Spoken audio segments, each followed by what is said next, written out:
monster ng Mexico na mamayagpag pa rin. Isa sa pinakaabangang laban sa taong ito, David Benavidez, laban kay Demetrius Andrade. Ang laban na ito ay para depensahan ni Benavidez ang kanyang interim WBC Super Middleweight na titulo. Atin pong alamin ang kanilang mga record. Si Demetrius Andrade po ay isang boksingero na iniiwasang makalaban ng ibang boksingero. Siya po ay may perfect record na 32 panalo, walang talo, at may 19 na knockouts. Samantala, si David Benavidez naman ay isang undefeated din na may perfect record na 27 panalo, walang talo, at may 23 knockouts.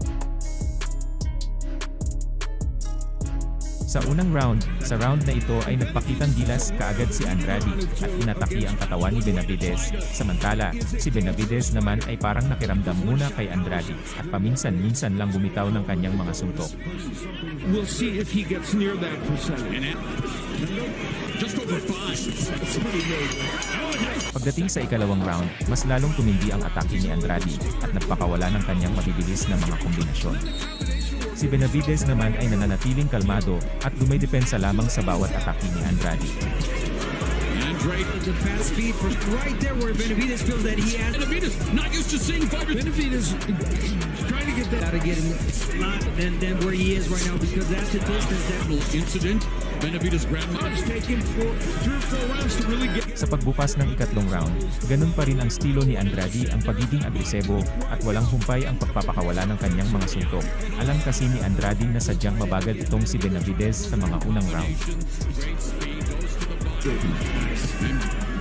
Andrade loading one punch. I'm not suggesting it. Andrade's not doing it. Andrade let's fight like talking to what Al's mentioning. The watch out of doubles. Sa ika-4 na round patuloy ang bakbakan ng dalawang boksingero. Sa round na ito ay naging palaban na itong si Benavidez. Sa mga huling segundo ng round bumagsak si Andrade sa isang malakas na right hook ni Benavidez. Andrade and definitely hurt him, put him down. The power of rocked Andrade down here tonight against Benavidez, unloading, and Andrade trying to. He's just trying to protect himself. And he fights him there. He just used it against Andrade. But then there's that blistering hand speed of Benavidez. Oh, Andrade lands a counter. Continues to stop anything to Benavidez. Benavidez got left up. Right hand by Benavidez. There's. Well, this will continue. Here to stop for David Benavidez. Andrade fighting valiantly. Gusto nang tapusin ni Benavidez si Andrade sa ika-5 round.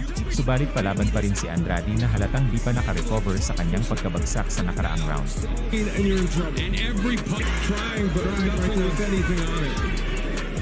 One of the best defensive fighters in the sport. There's a right uppercut on the inside by Andrade. This is the range, clubbing left-hander. Here comes Andrade. Did that hurt him? And Andrade trying to hold Andrade, the heart of a champion of Benavidez, battering Andrade. Uppercut left. We have reached the Miz show. Nilapitan ng referee si Andrade sa ika-6 na round, at dito nakapagdesisyon ang corner ni Andrade na di na ituloy ang laban.